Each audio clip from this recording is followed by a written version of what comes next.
사랑하는 성도 여러분, 또한 미국, 영국, 캐나다, 페루, 온두라스, 볼리비아, 엘살바도르, 아르헨티나, 독일, 프랑스, 러시아, 벨기에, 네덜란드, 중국, 일본, 파키스탄, 네팔, 인도네시아, 필리핀, 대만, 인도, 몽골, 이집트, 이스라엘, 케냐, 우간다, 콩고, 부룬디, 르완다, 탄자니아, 나이지리아, 스와질란드, 남아프리카 공화국, 보츠와나, 코트 디부아르 등 전 세계 및 전국의 4,400여 개 지교회 성도 여러분, 지성전 성도 여러분, 전 세계 인터넷을 통해 예배드리는 모든 성도 여러분, 아동주일학교 어린이 여러분, 시청자 여러분, 사람이 주님을 영접하여 성령을 받으면 죽었던 영이 살아납니다. 마치 갓 태어난 아기처럼 믿음으로 거듭난 상태인 믿음의 1단계이지요. 어린아이가 젖을 먹으며 자라는 것처럼 성도들의 영혼도 하나님의 말씀을 듣고 행하면서 믿음이 성장해 나갑니다. 어린아이가 먹지 못하면 자라지 못하고 결국은 죽게 되겠죠. 우리 믿음의 1단계에서도 말씀대로 행하지 않으면 영혼이 잘 될 수가 없습니다. 영이 자라지를 못하는 것입니다. 그것이 더 오래된다면 결국은 소멸돼 버리게 되고요. 말씀대로 행하려고 노력하는 믿음의 2단계로, 노력해서 행할 수 있게 된 믿음의 3단계로 점점 성장하는 것이지요. 하나님의 말씀대로 열심히 지켜 행할 뿐 아니라 마음에 있는 죄성까지 뽑아버리면 믿음의 4단계에 들어서게 됩니다. 오늘 말씀을 통해서 여러분들이 확실하게 좀 구분이 되었으면 하겠어요. 3단계는 내가 지금 3단계 또는 4단계에 있는가, 또 5단계에 들어가지 못하는 이유가, 즉 4단계에 멈춰있는 이유가 무엇인가, 또 서너 단계도 내가 서너 1단계에 있는지 2단계에 있는지 3단계에 있는지 4단계에 있는지를 여러분들이 명확하게 아셔야 그 다음 단계를 뚫어 들어갈 수가 있는 겁니다. 오늘 말씀을 통해서 분명하게 정립하시기를 바랍니다. 여러분 교회 아무리 그만큼 머리급에 있는 분들이라 해도 어떤 분은 믿음의 2단계에 있는 분도 있다는 사실을 아셔야 됩니다. 그분들은 잘 깨우쳐서 내가 지금 교회 머리급에 그래 있는데 나는 믿음의 2단계밖에 되지 않는구나 하는 것도 깨우칠 때 3단계로 또 들어갈 수가 있는 것이겠고요. 자, 믿음의 4단계에 이르러 영의 사람이 되면 하나님을 닮은 거룩한 마음을 이뤘기 때문에 진정한 의미에서 하나님의 자녀라 인정받을 수가 있지요. 그러니 담대하게 구하는 대로 하나님께 응답받고 영육간의 축복을 받는 것입니다. 그런데 이것으로 다 된 것이 아닙니다. 죄를 다 버리고 영으로 들어왔다 해도 더 깊고 무한한 영의 세계로 침노에 들어가야 하지요. 온영을 이루어 믿음의 5단계로 들어가야 하는 것입니다. 오늘은 믿음의 분량 17번째 시간입니다. 오늘 또 증거되는 말씀을 통해 사랑하는 성도님들은 모두가 신속히 영으로 들어오며 또 많은 분들이 온영으로 들어오시기를 주님의 이름으로 축원합니다. 사랑하는 성도 여러분, 믿음의 4단계는 하나님을 지극히 사랑하는 단계요, 마음의 죄악까지 다 벗어버리고 영혼이 잘 되어서 범사에 축복받는 단계라 했습니다. 이렇게 믿음의 4단계에 들어섰다는 말은 깨끗한 그릇이 준비되었다는 말과 같습니다. 깨끗한 마음의 그릇은 준비되었지만 그 안에 들어가야 할 영적인 내용물들이 아직 다 채워진 것은 아니지요. 그릇을 준비했다면 그 다음에는 무엇을 해야 할까요? 준비된 그릇 안에 영적인 내용물을 가득가득 채워 나가야 합니다. 좀 더 구체적으로 예를 들어 설명해 보겠습니다. 믿음의 4단계에 들어간 사람은 그 마음에 미움이라는 죄성은 없습니다. 미움을 버렸으니 사랑만 남게 되지요. 그런데 이때 얼마나 크고 얼마나 깊은 사랑을 이뤘는지, 그 사랑의 열매가 맺힌 정도는 믿음의 4단계 안에서도 다 다른 것입니다. 미움이 없는 깨끗한 그릇 안에 사랑을 더 많이 더 풍성하게 담을수록 더 온전한 영으로 변화되는 것입니다. 예전에 선의 단계를 넷으로 나누어서 설명한 적이 있는데 이것과 연관해서 믿음의 분량을 설명해 보지요. 선의 1단계는 상대가 악으로 대하면, 자, 여러분에게 좀 상대가 악으로 대했다고 생각해 봐요. 악으로 대하면, 그럼 여러분은 어떻게 나오십니까? 어떤 마음이십니까? 자, 대하면 그로 인해 마음은 불편하지만 그래도 참고 악으로 악을 갚지는 않는 단계입니다. 참고 악으로 악을 갚지는 않는 단계. 자, 세상에서는 선의 1단계만 된다 해도 참으로 선한 사람이라 칭찬을 받게 되지요. 믿음의 분량으로 볼 때 말씀대로 행할 수 있는 믿음의 3단계가 바로 이러한 선의 1단계에 해당하게 됩니다. 그런데 이 선의 1단계는 하나님께서 보실 때는 참된 선이라 인정하지 않으신다 했습니다. 겉으로 악을 행하는 것은 아니지만 마음에는 악이 남아있기 때문입니다. 그래서 세상 사람들은 이렇게 선의 1단계만 들어와도 야, 저 사람은 법 없이도 살고 정말 선한 사람이다라고 할 수 있지만 하나님 편에서는 선하다고 하지 않으신다 이 말입니다. 그런데 왜 선의 1단계에 뒀습니까? 유구 사람들로도 선의 이제 분별을 할 수 있게 구분하기 위해서 넣은 거예요.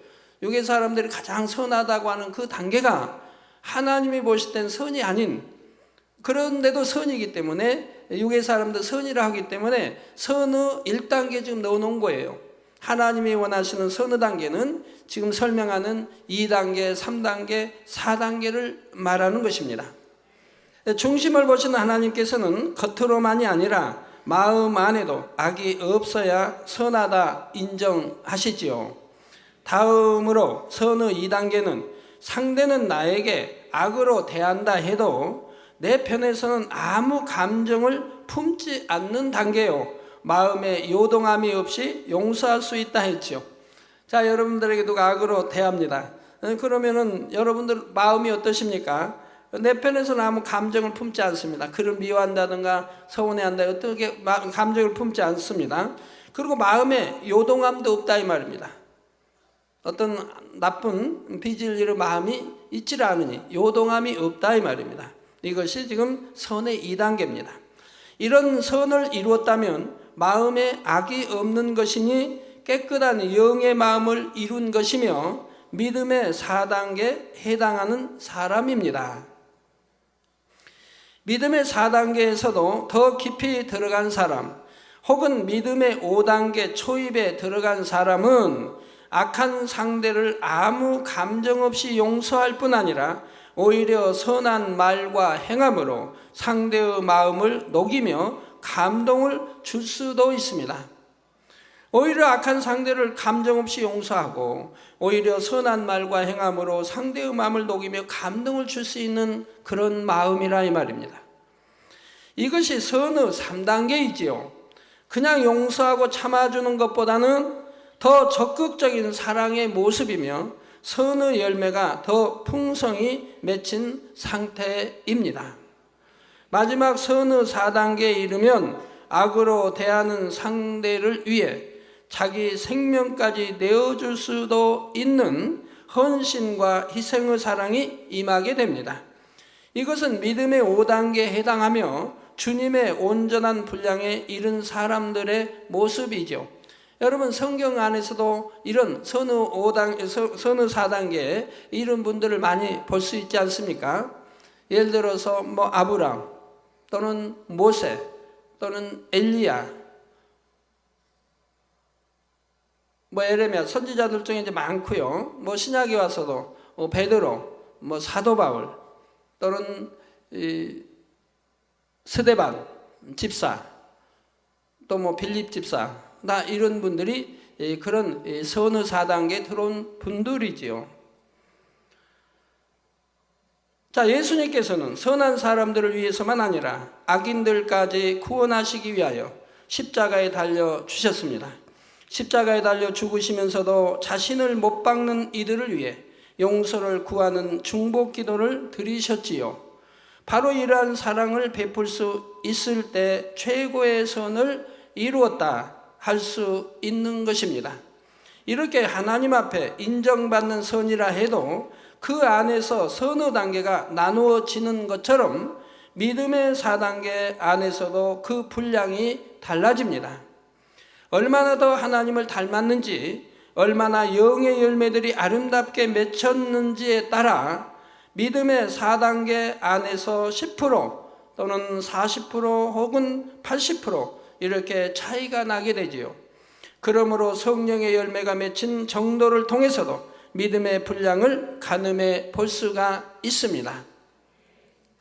믿음의 3단계도 하나님의 말씀대로 행하면서 마음의 악을 버려가고 있는 단계이므로 악을 버린 만큼 성령의 9가지 열매가 맺혀간다고 말할 수는 있습니다. 곧 미움을 버리는 만큼 사랑의 열매를 맺어가는 것이고, 불화하고 다투는 마음을 버려가는 만큼 화평의 열매를 맺어가는 것이지요. 마음의 죄성들을 버려나가는 만큼 그와 반대되는 진리의 열매들이 마음에 임하는 것입니다. 그러나 3단계에서는 아직 성령의 열매가 온전히 맺혔다는 개념이기보다는 단지 열매를 맺을 수 있는 기반이 잡힌 것과 같습니다. 사과나무에 꽃이 떨어지면 꽃이 있던 자리에 아주 작은 알맹이가 맺혀서 열매를 맺기 위한 시작점이 생기지요. 아직 따먹을 만한 것도 아니고 너무나 미약하여 열매라고 말하기도 미흡하지만 열매가 맺힐 조짐은 생기는 것입니다. 믿음의 3단계에서 맺히는 성령의 열매가 바로 이런 개념입니다. 믿음의 3단계에 들어온 분들은 또 반석에 들어올 것이고, 그 다음에 믿음의 4단계로 들어갈 것이고요. 여러분, 감나무도 감꽃이 떨어지면 조그맣게 열매가 맺지요. 그걸 누가 따먹을 사람은 없을 겁니다. 그러나 그 조그만 열매를 보고도 이 열매가 이제는 가을이 되면, 8월이 되면 이렇게 커질 것을 알게 됩니다. 굵어지고 커지고, 그러면 단맛도 나겠고, 쓴맛도, 뗀맛도 나겠고, 그러면서 뗀맛, 떨뜨는 맛, 하여튼 이해해 주세요. 그러면서 이제 또 8월이 좀 익어가고 9월이 되면 이게 불구스름하게 또 변할 것도 알게 됩니다. 조그만 씨를 보고도, 조그만 그 열매를 보고도 그렇게 짐작할 수 있는 것과 같이 여러분도 믿음의 3단계에 오르면 이제 반석에 들어갈 거 알게 되고, 그 다음엔 4단계를 향하여 들어갈 것을 알게 되고, 더 있으면 5단계에 들어갈 것도 알게 되는 것이지요. 자, 악을 다 버린 것은 아니지만 성령의 소욕을 따라 하나님의 선한 속성들을 마음에 맺어가고 있는 것이지요. 그러다가 마음의 죄성들을 다 벗어버리고 4단계에 들어서면 이제 성령의 열매들이 형태를 드러내기 시작합니다. 그러나 이때도 모든 열매들이 맺힌 것도 아니고 탐스럽게 완전히 익은 것이 아니지요.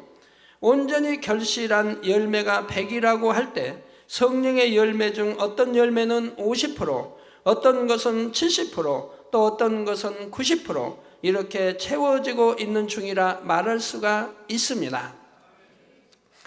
성도 여러분, 믿음의 4단계에서는 하나님을 너무나 사랑하여 마음의 죄를 다 버린 상태라 했는데, 그렇다면 영으로 들어간 4단계와 온영을 이룬 5단계와는 어떤 차이가 있을까요? 여러분, 하나님을 사랑합니다. 믿음의 3단계도 고백할 수가 있습니다. 하나님을 사랑합니다. 목자를 사랑합니다. 그러나 하나님을 지극히 사랑합니다는 다른 것이라 이 말입니다. 여러분, 중심이 너무 하나님을 사랑하면 하나님을 지극히 사랑하는 단계로 들어가게 되죠. 그래서 그냥 입술로 하나님을 사랑합니다 하는 믿음의 2단계도 있겠고, 정말 사랑하기 때문에 하나님을 사랑합니다 고백하는 믿음의 3단계도 있겠고, 하나님을 너무너무 지극히 마음 중심에서 사랑하여 하나님을 사랑합니다 하는 고백도 있습니다. 바로 이것은 하나님을 지극히 사랑하는 믿음의 4단계가 되는 것이라 이 말입니다. 여러분들의 믿음의 5단계로 들어보세요. 그때는 하나님 주님만 찾아도 눈물이 글썽이게 돼요. 눈에 눈물이 글썽이게 되는 것을 보게 됩니다. 왜? 너무 뜨겁게 사랑하기 때문에, 간절히 사랑하기 때문에 하나님 주님만 외쳐도 불러도 이런 눈물이 핑클하게 돌게 된다 이 말입니다. 그것은 하나님을 지극히 사랑하는 단계, 그 뛰어넘는 그 이상의 단계인 것이지요. 믿음의 4단계에서는 죄를 다 버렸다고는 하지만 아직 육의 흔적이라 할 만한 것이 남아 있습니다. 사람이 원죄를 가진 죄인으로 태어났고 죄악으로 변질된 세상에서 살아왔기 때문에 그로 인해 육의 사람으로서 살아왔던 흔적이 남아 있을 수 있는 것이지요. 이것까지 온전해져야 온영으로 들어가며 신의 성품에 참여할 수 있게 되는 것입니다. 마음의 영의 열매들이 온전히 채워질수록 영의 사람에게 남은 육의 흔적이라는 것들도 점점 희미하게 사라지게 됩니다. 이 육의 흔적이라는 것은 그 사람이 영으로 변화되기 이전에 갖고 있던 근본 성품이나 기질과도 많은 관련이 있습니다. 예를 들어 어떤 사람은 맺고 끊는 것이 확실하고 진실하며 의로운 성품이지만 반면에 사랑과 덕이 부족한 면이 있습니다. 어떤 사람은 베풀기 좋아하고 사랑은 풍성한 것 같은데 감정이 많거나 말과 행동이 거칠고 즉흥적으로 나와서 쉽게 상대에게 상처를 주는 경우가 있지요. 어떤 사람은 항상 자신의 할 바를 성실하게 지켜 행함으로 늘 인정받고 사랑받는 가운데 살아왔는데 그로 인해 자신도 모르게 깊은 본성 속에 교만이 자리 잡은 것을 볼 수가 있습니다. 이렇게 사람마다 특성을 갖고 있는데 마음의 죄를 버리고 4단계로 들어온 후에도 비록 악은 아니지만 전에 가지고 있던 이런 분야들이 육의 흔적과 같이 남아 있다는 것이지요. 바로 이런 분야들이 남아 있기 때문에 주님의 형상을 더 온전히 이루기 위해서는 연단을 계속 받아 나가는 것입니다. 빨리 깨우쳐서 그 교만을 이제 깨트려 버리고 이게 또 의와 틀을 벗어버리고 5단계로 들어가야 되는데 그리 깨우치지 못하면 깨우칠 때까지 연단을 받게 되는 것이라 이 말입니다. 하나님은 사랑이시기 때문에 어찌하든 연단해서라도 깨우쳐서 더 5단계로 또 온영으로 들어가기를 원하시고 더 좋은 천국에 들이시기를 원하시기 때문에 그렇게 하시는 것이라 이 말입니다. 그러면 이런 말씀을 들을 때 혹시 궁금증을 가시는 분이 있으신지요? 죄가 있으면 있고 없으면 없는 것이지 죄를 다 버렸는데도 육의 흔적이 남아있다니 이것이 무슨 말인가 하는 것입니다. 그러나 빨래를 해보신 분들은 비유적으로 이해하기 쉬울 것입니다. 예를 들어 묵은 때 찌든 때가 진하게 배어 있던 경우는 세탁을 하고 나서도 옷감 색깔이 원래대로 돌아오지 않는 경우가 있지요. 세제를 쓰고 잘 빨아서 때를 다 빼어냈는데도 처음과 같은 하얀색은 아니라는 사실입니다. 이럴 때는 깨끗하게 빨았기 때문에 더럽다고 할 수는 없지만 온전히 새 것과 같다고 할 수도 없지요. 비유를 하나 더 들어보지요. 공책 맨 앞장에 꾹꾹 눌러서 글씨를 쓰고 나서 그 글씨가 써진 맨 앞장을 뜯어내었다고 합시다. 그러면 뒷장에는 어떤 글씨가 써진 것이 아니기에 하얗게 깨끗한 면이 나오기는 하지만 앞장에 썼던 글씨의 모양대로 눌린 자국이 남는 경우가 있지요. 진하게 눌렀었다고 하면 그 뒷장에 아무런 흔적이 없어도 그래도 무슨 글씨인가 읽을 수 있을 정도도 되는 것을 볼 수가 있습니다. 마치 이런 것처럼 각 사람이 이 땅에 태어나서 인간 경작을 받기 위해 육의 세상에서 살아가면서 입력된 것들이 죄를 다 벗어버리고 성결된 후에도 흔적으로 남아서 영향을 끼치는 것이지요.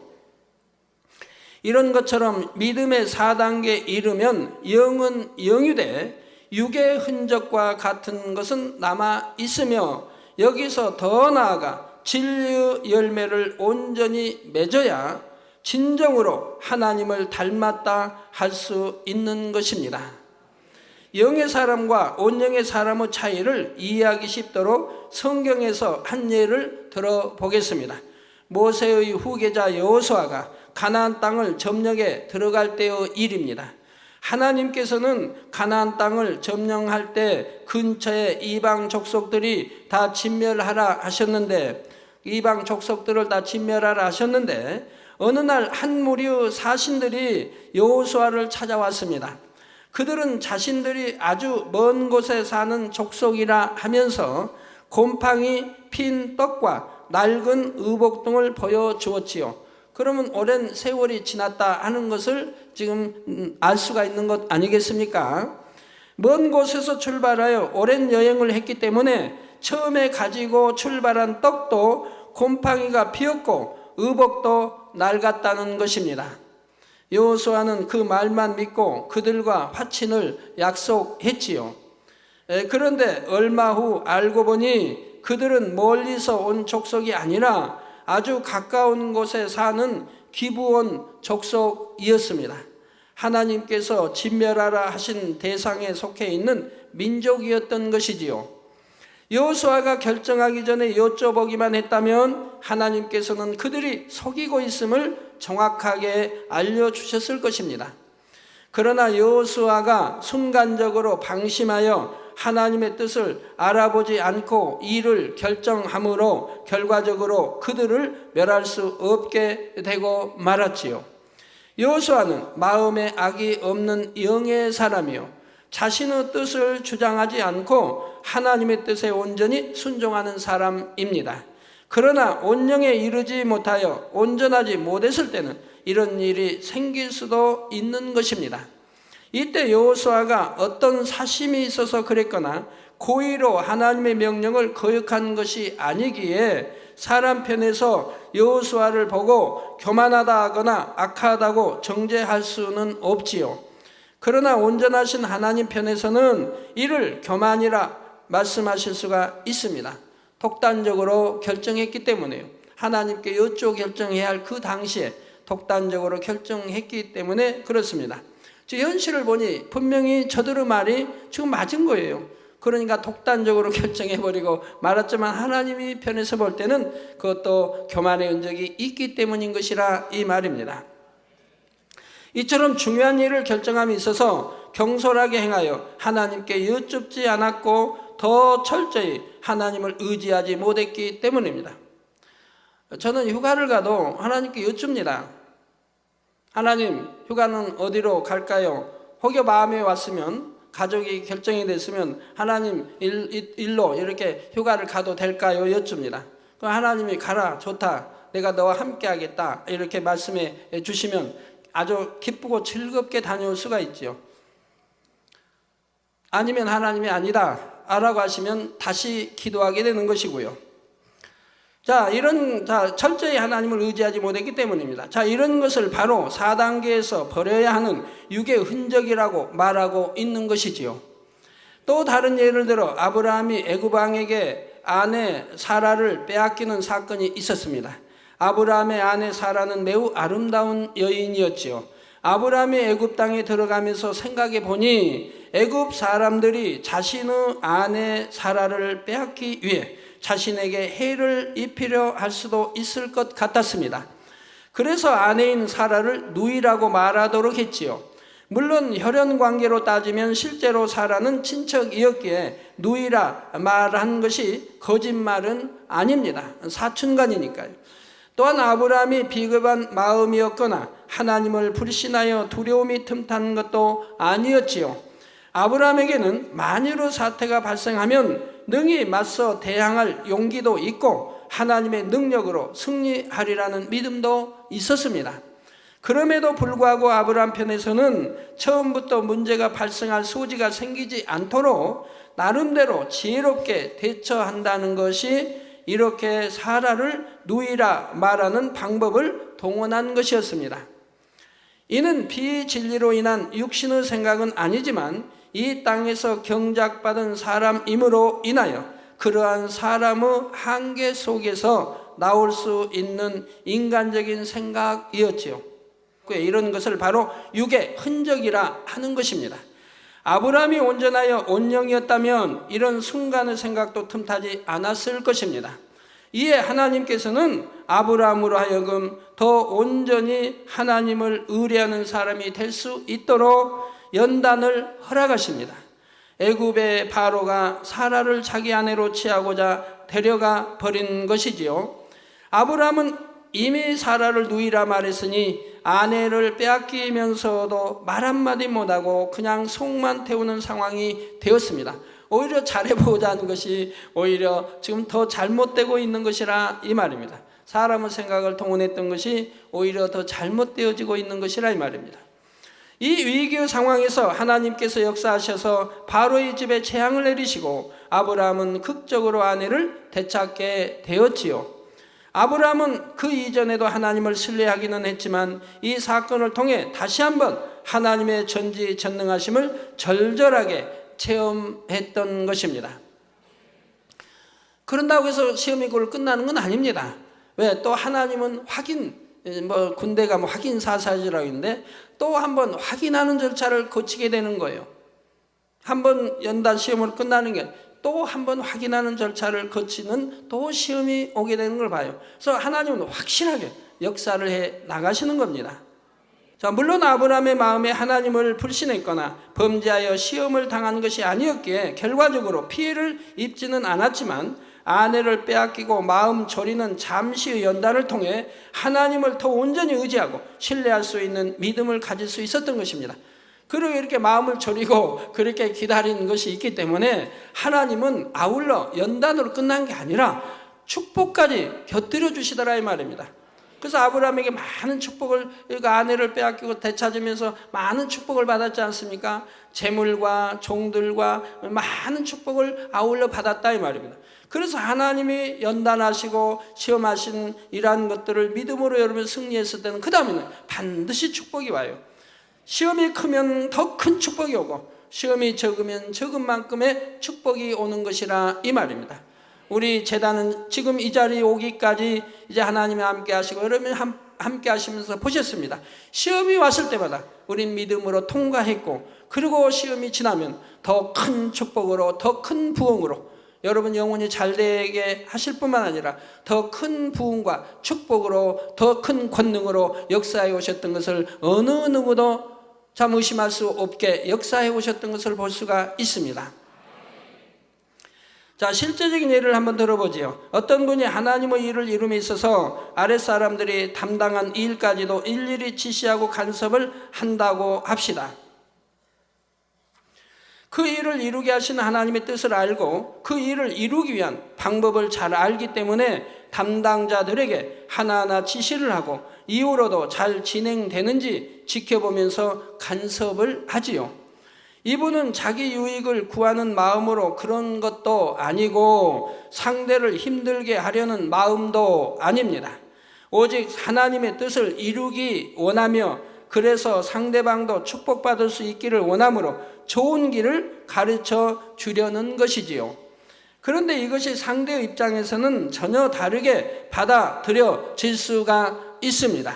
순종할 마음이 없거나 능력이 되지 않으니 이분의 행동이 무거운 짐으로 느껴지는 것입니다. 자신에게 맡겨진 일인데 세세한 것까지 간섭을 받으니 불편한 마음이 들 수도 있는 것이고요. 이때 이렇게 행하는 윗사람의 모습은 어찌 보면 자기 의와 틀 속에 상대를 힘들게 하는 믿음의 3단계와 비슷하게 보일 수도 있습니다. 그러나 겉으로 보기에는 비슷하다 해도 하나님께서 보실 때 그 중심은 전혀 다릅니다. 3단계에서 자기 의 가운데 행하는 사람은 자신이 영광받고 드러내고 싶은 마음, 자신의 악으로 인해 상대를 판단하는 마음, 교만 속에서 상대를 무시하는 마음, 이런 마음들이 행동의 저변에 깔려 있습니다. 그러나 영의 사람들은 이런 악의 마음이 없지요. 분명히 성결되어 악이 없는 마음이지만 어찌하든 하나님의 일을 잘 이루려는 뜨거움 속에서 그런 행동이 나오는 것뿐입니다. 그러나 이럴 때도 주님의 마음을 더 닮았다면 더 밝히 주관을 받아 온전히 화평을 쫓을 수 있었을 것입니다. 그러므로 주변에서 부딪힘이 발견될 때는 더욱더 자신을 낮추고 돌아봐야 합니다. 상대의 믿음과 마음과 입장을 한 번 더 살피고, 비록 이르 진행이 더디다 해도 비진리가 아니라면 때로는 참고 기다릴 수 있어야 하는 것입니다.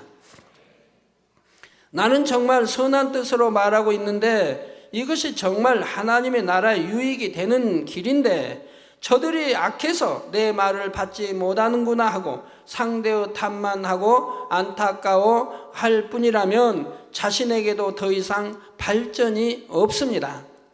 영으로 들어간 사람 중에서도 종종 4단계 초입에서 영의 정체 현상이 일어나는 경우가 바로 이런 이유로 인한 것입니다.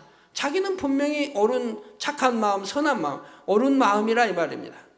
그런 마음으로 행하기 때문에 자기를 발견할 수가 없다 이 말입니다. 자신은 영으로 들어갔고 악이 없으며 옳기 때문에 그러한 자신의 옳음만을 바라보고 더 깊은 선의 차원을 깨닫지 못하는 것이지요. 그러니 믿음의 4단계에 들어와서 악이 없다 해도 이런 것까지 온전케 이루기 위해서는 또다시 하나님께서 허락하시는 연단을 받아 나가게 되는 것입니다. 믿음의 4단계에 들어선 영의 사람이 믿음의 5단계 온영으로 들어가는 과정에 대해서는 다음 시간에 이어서 증거하겠습니다. 결론을 말씀드립니다. 사랑하는 성도 여러분, 똑같은 모양의 상자가 2개 있을 때 그 안에 무엇이 담겨 있는가에 따라 각각의 상자의 가치는 너무나 달라집니다. 보석이 담겼다면 귀중한 보석함이 되고 모래가 담겼다면 한낱 모래 상자일 뿐이지요. 마찬가지로 사람이 똑같이 하루 24시간을 보낼 때도 각자의 마음에 담고 있는 것이 무엇인가, 어떤 마음과 생각으로 어떤 자세로 살아가는가에 따라 하나님 앞에서 각자의 삶의 가치는 너무나 달라집니다. 우리 마음가짐이 어떠한 마음가짐, 어떻게 마음을 갖고 사용하고 생각하느냐에 따라서 상황은 다 달라지는 겁니다. 아무리 불행한 것 같아도 내가 행복으로 마음을 갖추면 다시 행복한 일로 돌아서게 되고, 구름이 꼈다가도 맑아지고 해가 나오고 비가 오다가도 맑아지고 다 이런 조화 가운데 살아가는데 항상 불행만 있는 건 아니지 않습니까? 불행할 때도 있고 행복할 때도 있고 기쁠 때도 있고 나 염려 근심해 할 때도 있는데 그때그때를 어떻게 지혜롭게 넘기느냐. 더군다나 주 안에서는 우리가 믿음을 가지고 기뻐하고 감사하며 기도해 가면 형통하지 못할 일도 형통하게 인도받을 터인데 우리 다 믿음과 마음가짐이지요. 슬퍼하지 않을 일도 슬퍼하고 힘들어하지 않을 일도 힘들어하는 사람들을 많이 보게 돼요. 자, 똑같은 일과를 보내면서도 그 마음 안에는 감사와 기쁨의 고백이 있고 범사에 하나님을 의지하면서 살아가는 사람이 있습니다. 반면 마음의 욕심, 혈기, 미움 등이 가득하거나 아무 생각 없이 힘들어하고 원망하면서 하루하루를 보내는 사람들도 있지요. 고되고 힘든 하루를 보냈다 해도 그 다음날 아침에는 한밤 동안의 휴식을 주시고 새날을 주신 하나님께 찬송하면서 기쁨으로 하루를 시작하는 사람이 있습니다. 반면에 아침에 일어나면서 피곤하다, 더 자고 싶다 하는 지친 마음으로 하나님과 상관없는 육적인 삶을 시작하는 사람도 있습니다. 그러니까 자고 나서 시작이 어떤 사람은 영으로 시작하고 어떤 사람은 시작부터 육으로 시작하는 사람이 있다 이 말이에요. 그러면 하루가 어떻겠습니까? 뻔하지요. 육으로 시작하는 사람은 피곤함과 힘든 일들이 생길 것이고 영으로 시작하는 사람은 기쁘고 행복할 좋은 일들로 좋은 일들로 나타나갈 수 있지 않겠습니까? 왜 실컷 좋은 잠을 자고 나서 왜 어떤 사람은 육으로 시작하고 어떤 사람은 영으로 시작하느냐 이 말이에요. 다 영으로 시작하시기를 부탁드립니다. 우리 참 교회도 이제 성도님들이 그동안 소천한 가운데 3,000층도 들어간 분이 있고 2,000층도 1,000층도 낙원에 들어간 분도 있죠. 근데 이번에 어떤 분은 새 예루살렘에 들어갔죠. 세율사람이 들어갔는데 우리 여성도님들은 뭐 대부분 다 아시는 것이고 뭐 남성도님 머리 되신 분은 대부분 아시는 분이죠. 그럼 그 여인이 새 예루살렘에 들어갔을 때 과연 들어갈 수 있는 자격이 있었습니까? 여러분들도 그걸 보시고 나도 저렇게 되어지면 새 예루살렘에 들어갈 수 있구나 하는 것 표본이 될 수 있는 거죠. 그럼 그 여인은 어떻게 새 예루살렘에 들어갔습니까? 누가 봐도 악이 없는 모습이죠. 악을 본 적이 저도 없어요. 오랜 동안 그분을 볼 때 악을 본 적이 없어요. 또 온유함이 얼마나 승해요. 아주 온유합니다. 그래서 누구하고 부딪힘도 없어요. 다툼도 없어요. 판단하고 정죄하는 것도 없어요. 속상해하고 뒤틀리고 하는 거 없어요. 마음이 불편해서 어제는 맑은 날씨, 오늘은 구름 흐린 날씨, 그런 마음이 아니에요. 한결같은 마음이에요. 그 악이 없이 누구하고 부딪힐 일도 없고 불편할 일도 없고 감정이 있을 수도 없고요. 그런 여인이에요. 거기다 또 충성함이 항상 하나님 앞에 있을 곳에 있고 충성하죠. 예배 자리 빠진 적 없겠고 기도 빠진 적이 없겠고 항상 하나님 앞에 자기 주어진 사명 넘치게 감당하는 분이에요. 거기에다 한결같은 마음이에요. 변함이 없어요. 하나님 사랑함이, 주님 사랑함이, 목자 사랑함이 변함이 없었다 이 말입니다. 그러니 이리 봐도 저리 봐도 다 새 예루살렘감이에요. 그런데 그분이 소천하기 전에 이미 하나님은 저에게 이미 여러 사람 데려가신다고 말씀을 했어요. 전에는 네 기도로 내가 지켜줬지만 이제는 때가 되었기 때문에 공의에 따라 데려갈 사람은 데려가신다는 거예요. 그래서 여러 사람 데려가실 것을 말씀을 했어요. 여러 사람은. 또 앞으로도 몇 사람 데려가실 거예요. 그래서 제가 그분은 지금 새 예루살렘에 들어갈 뿐인데 지금 데려갔으면 좀 부족한데 3,000정도에 못 갈 텐데 이게 마음에 제가 안타까웠던 거예요.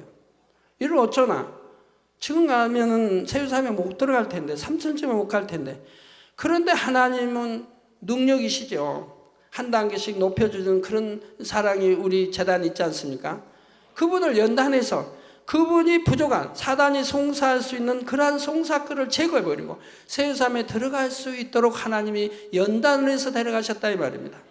이게 그분이 온 집에 충성해야 들어가죠. 성결되고. 근데 성결은 됐는데 온 집에 충성하는 거에 부족한 것이 가족이었습니다. 가족의 문제가 걸린다 이 말이에요. 자녀들이 신앙생활 바로 하지 못했고 또한 남편 역시 이게 걸린다 이 말입니다. 그런데 하나님은 이 걸리는 이것을 제거하게 이 딸에게 병을 줘서 연단을 하신 거예요. 그러니까 이 딸은 이제 병이 오므로 그걸 통해서 하나님 앞에 철저히 자기의 잘못을 발견하면서 회개하게 이른다 이 말입니다. 내가 자녀들 교육 잘못한 거, 바로 신앙생활하게 못 가르친 거, 또 남편에 관한 이러한 것들을 철저히 통일하고 회개하는 역사들이 있었습니다. 그리고 오히려 감사하게도 그 하나님이 그 딸을 이제 데려갈 소천에 이르면서 오히려 자녀들에게 믿음을 심어줬고 남편을 회개하고 돌이키는 역사 있게 해줬다 이 말입니다. 그래서 이제 그 딸이 이제 소천한 다음에 두 딸들은 이제는 신앙생활 잘하고 있고 뭐 토요 예배도 나온다고 거기 이제 교사가 설명해 주더라고요. 토요 예배도 이제 열심히 나오고 그 두 딸이 이제 신앙생활을 제대로 하고 그 딸은 그렇게 했고 그리고 남편도 회개해서 딸이 이제 데려간 다음에 남편이 회개 편지를 비로소 저에게 보냈는데 그 회개 편지에 보니까 정말 이 여인은 막달라 마리아 별로 부족함이 없는 그런 여인이었구나 하는 것을 느끼게 해줍니다. 남편의 편지에는 이런 게 있어요. 당 회장님, 내 착한 아내, 내 사랑하는 너무 사랑스러운 아내를 하나님이 데려갔었는데 이것은 모두 제 탓입니다. 내가 잘못한 거로 내 사랑하는 아내를 데려가셨습니다. 나는 아내에게 해준 것이 없습니다. 너무 아내에게 잘못했다는 거예요. 네, 잘못이 많죠. 퇴직금을 받아가지고도 퇴직금 받았단 말 아내에게 하지 않고 본인이 다 써버렸으니까 얼마나 잘못한 거예요. 또 월급을 받아도 아내에게 주지 않고 헌금할 돈만 조금씩 줬다 이 말입니다. 그렇게 아내에게도 이 아내는 남편에게 불평불만하지 않았다 이 말입니다. 한 번도 남편의 허를 뜯은 것을 저는 들은 적이 없습니다. 남편이 이렇게 해서 내가 힘이 들어요, 속상해요 한 말 한 번도 저는 들은 적이 없어요. 남편이 그렇게 할지라도 이 아내는 남편에게 한 번도 불평불만하지 않았다 이 말입니다. 짜증내고 화내고 속상해하고 하지도 않았다 이 말입니다. 그렇게 고운 마음, 선한 마음을 가진 여인이라 이 말입니다. 그리고 남편이 그렇게 조금씩 주는 돈도 그것도 모아가지고, 그것도 열심히 점점 그걸 모아가지고 또 하나님께 드리고 또 심는 걸 보게 됩니다. 그런 여인이에요. 그래서 그 가족에게 부족한 점까지 하나님이 연단해서 그 허물까지 제해버리고 새 삶에 들어가게 하신 것을 볼 수가 있어요.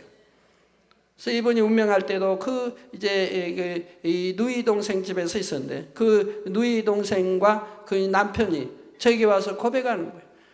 이 언니의 그 돌아감을 이게 보면서 자기들이 큰 믿음이 되었다는 거예요. 큰 믿음. 아, 믿음이란 저런 것이고 사랑이란 저런 것이구나, 섬김이란 저런 것이구나 하는 것을 보게 되었다는 거예요. 죽기까지 어떤 믿음을 내보였는가를 지켜보았기 때문에요. 그렇게 말하지도 못하고 듣지도 못하는, 보지도 못하는 그런 상황에 이르러서도 항상 TV 앞에 GCN을 틀어놓게 하고, GCN 틀어놓게 하고, 보이지도 않는데도, 들리지도 않는데도 그것만 보고 있다 이 말입니다. 앉아서. 그럼 누가 거기 아른거리면 비끼게 하고. 얼마나 참 감동적인 일인지요. 죽기까지 그랬다 이 말이에요. 또 사진을 거의 손에 간직하고 가슴에 품고, 그 사진을 얼마나 만지고 얼굴에 비볐는지 사진이 다 다를 정도라고 그래요. 죽기까지 그런 믿음을 내보인 것을 볼 수가 있습니다. 여러분, 새 예루살렘에 들어가지 못할 어떤 조건이 있습니까? 능히 들어가고도 남지요.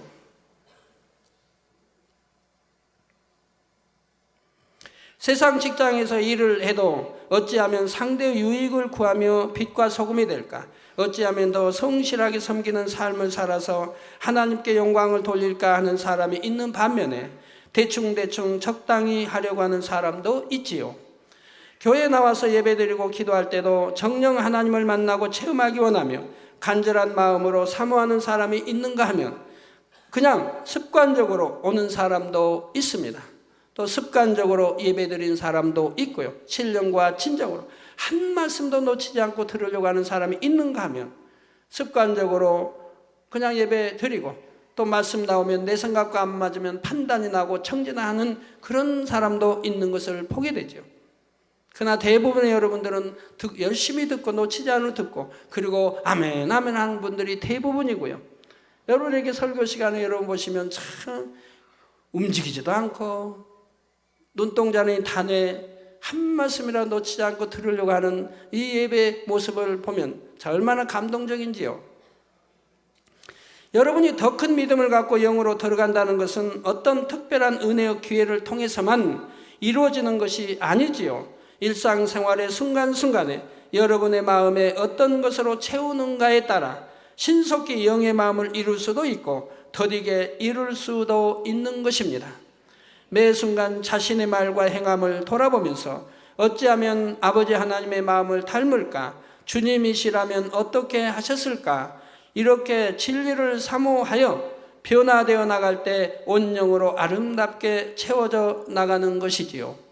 그러므로 사랑하는 성도님들은 마태복음 5장 48절에 하늘에 계신 너희 아버지의 온전하심과 같이 너희도 온전하라 하신 말씀처럼 매 순간 여러분의 삶 가운데 거룩함과 온전함을 이루시기 바랍니다. 우리가 이렇게 하나님이 온전하신 같이 우리도 온전해지면 바로 믿음의 5단계요 온영으로 들어간 것 아니겠습니까? 그래서 장차 여러분 모두가 온전하신 하나님의 자녀들로 거룩한 성 새 예루살렘 성 안에 거하실 수 있기를 주님의 이름으로 축원합니다.